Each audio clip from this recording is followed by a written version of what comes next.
Assalamualaikum warahmatullahi wabarakatuh. Sebagai makhluk ciptaan Allah Subhanahu wa Ta'ala yang berkesempatan untuk hidup di dunia, kematian memang menjadi hal yang mutlak. Nasib seorang muslim yang telah meninggal pun disesuaikan dengan amal ibadah ataupun perbuatannya.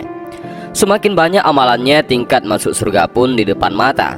Namun jika perbuatan maksiatnya cenderung lebih mendominasi, kemungkinan besar orang tersebut akan menghuni neraka. Berdasarkan kitab suci Al-Quran, rupanya sudah ada beberapa nama yang dipastikan menjadi penghuni kekal neraka. Dan siapakah nama-nama penghuni neraka tersebut? Berdasarkan kitab suci Al-Quran, ada beberapa nama yang dipastikan menjadi penghuni kekal neraka. Mereka adalah, yang pertama adalah Qabil. Seperti yang kita tahu, Qabil merupakan anak dari Nabi Adam alaihissalam. Namun perilakunya berbanding terbalik dengan sang ayah yang kerap kali bertengkar dengan saudara kandungnya, yaitu Habil, hanya karena perkara yang memperebutkan pasangan hidup yang lebih cantik. Selain itu, Qabil pun dengan tega membunuh saudaranya sendiri karena merasa iri dengan Habil. Nabi Muhammad SAW mengatakan, tidaklah seorang jiwa dibunuh secara zalim kecuali anak Adam yang pertama, yaitu Qabil, ikut menanggung darahnya, karena ia adalah orang yang pertama mencontohkan pembunuhan. Hadis riwayat Bukhari. Setiap dosa pembunuh dari dulu dosanya juga ikut ditanggung oleh Qabil, karena ia yang pertama kali mencontohkan perbuatan keji tersebut. Hal ini dijelaskan sendiri dalam Al-Quran surah Al-Ma'idah ayat 28-29, jika Qabil kelak akan masuk neraka. Sungguh kalau kamu menggerakkan tanganmu kepadaku untuk membunuhku, aku sekali-kali tidak akan menggerakkan tanganku kepadamu untuk membunuhmu. Sesungguhnya aku takut kepada Allah, Tuhan seluruh sekalian alam. Sesungguhnya aku ingin agar kamu kembali dengan membawa dosa membunuhku dan dosamu sendiri, maka kamu akan menjadi penghuni neraka. Dan yang demikian itulah pembalasan bagi orang-orang yang zalim. Al-Quran surah Al-Ma'idah ayat 28-29. Yang kedua adalah Qarun. Dalam sebuah riwayat Ibnu Abbas, Qarun merupakan sepupu Nabi Musa alaihissalam yang sebelumnya merupakan sosok yang taat beribadah, namun hidupnya memprihatinkan. Suatu saat ia pun pernah meminta kepada Nabi Musa alaihissalam untuk didoakan menjadi orang yang berkecukupan hidupnya. Alhasil doa itu pun terkabul. Qarun yang dulunya hidup miskin berubah menjadi orang kaya raya, dan kemanapun saat berpergian membutuhkan 70 orang untuk mengangkut hartanya sambil mengendarai unta. Sayangnya karena kekayaannya itu, ia pun menjadi budak dunia dan gelap mata. Ia selalu menyombongkan diri atas hartanya dan lupa pada perintah Allah Subhanahu wa Ta'ala.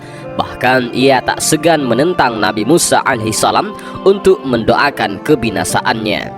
Saat itulah azab Allah datang. Qarun beserta hartanya ditenggelamkan dalam perut bumi dan disebut akan menjadi penghuni neraka sesuai dengan pernyataan Al-Quran.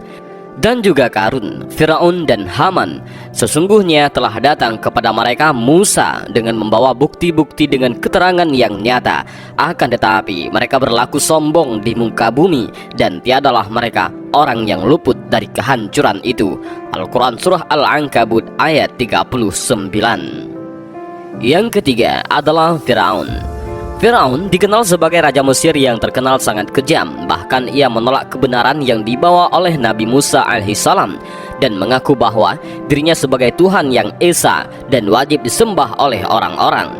Selain itu, ia pun sempat melakukan perbuatan tercela di mana ia memerintahkan untuk membunuh setiap bayi laki-laki yang lahir. Karena kesombongannya inilah, Firaun ditenggelamkan di Laut Merah bersama para pengikutnya.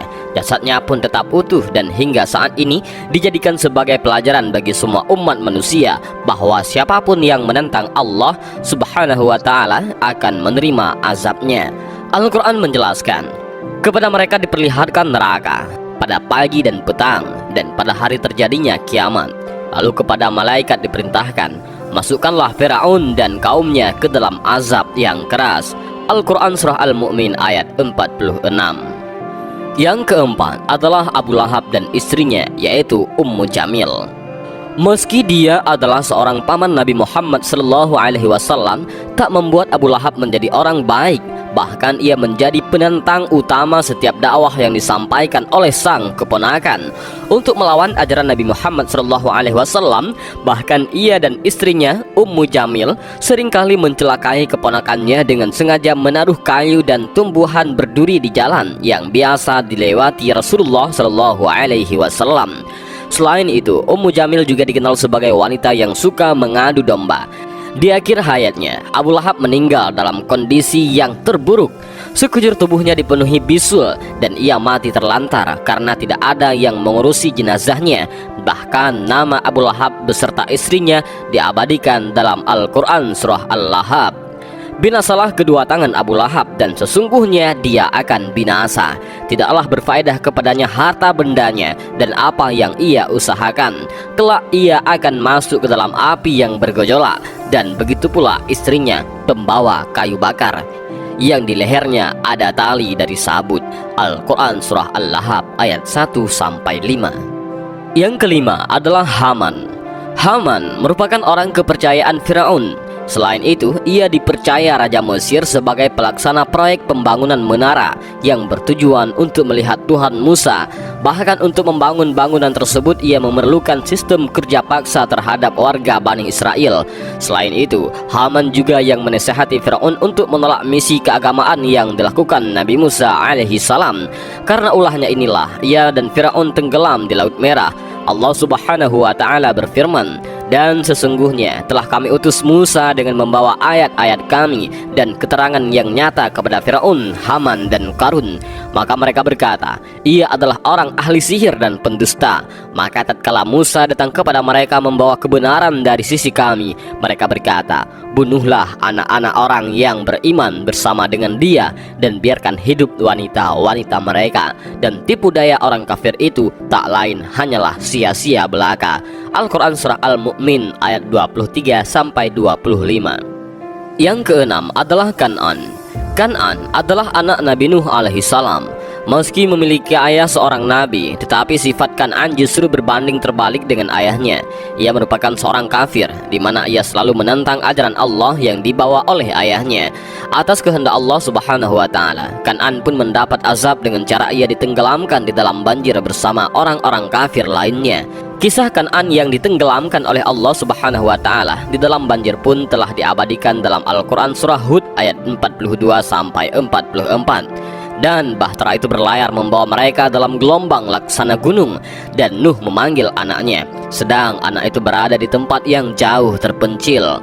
"Hai anakku, naiklah ke kapal bersama kami, dan janganlah kamu berada bersama orang-orang yang kafir."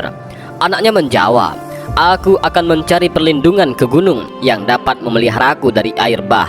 Nuh berkata, "Tidak ada yang melindungi hari ini dari azab Allah selain Allah saja yang maha penyayang." Dan gelombang menjadi penghalang antara keduanya. Maka jadilah anak itu termasuk orang-orang yang ditenggelamkan. Al-Quran surah Hud ayat 42-44.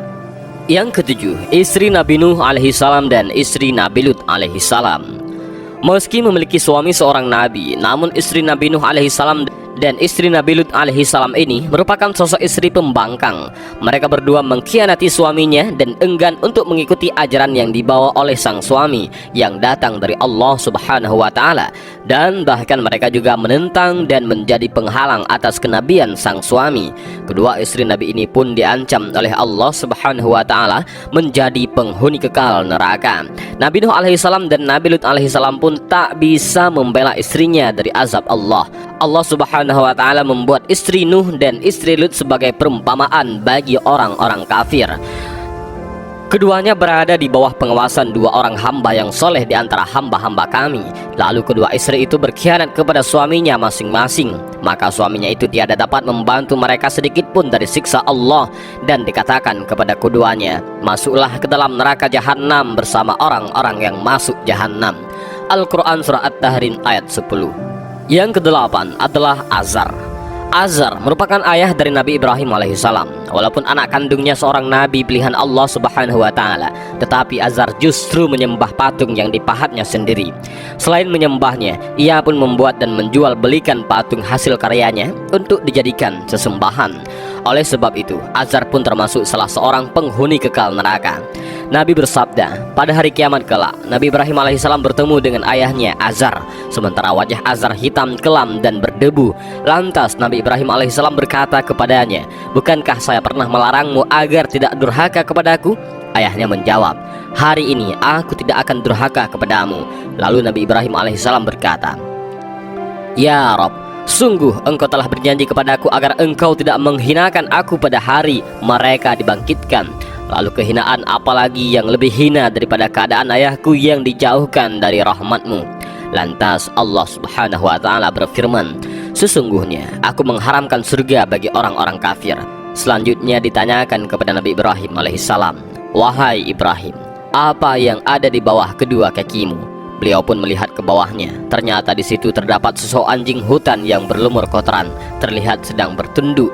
Lalu kaki-kakinya diikat dan dilemparkan ke dalam neraka. Hadis riwayat Bukhari. Yang kesembilan adalah Namrud. Namrud dikenal sebagai seorang raja di Babilonia. Namrud juga dikenal sebagai pembangkang ajaran Allah subhanahu wa ta'ala yang dibawa Nabi Ibrahim alaihissalam. Ia lebih memilih untuk menyembah patung berhala. Untuk meluruskan akidah Namrud dan kaumnya, Nabi Ibrahim alaihissalam sempat menghancurkan patung-patung yang menjadi sesembahan mereka. Merasa khawatir, Namrud pun menaruh dendam kepada Nabi Ibrahim alaihissalam dan kerap kali melakukan berbagai macam cara untuk melumpuhkan ajaran yang dibawa Nabi Ibrahim alaihissalam. Hingga Allah subhanahu wa ta'ala mengutus seekor lalat untuk masuk melalui hidung dan menggerogoti otaknya secara perlahan. Namrud merasakan siksa yang tiada tara.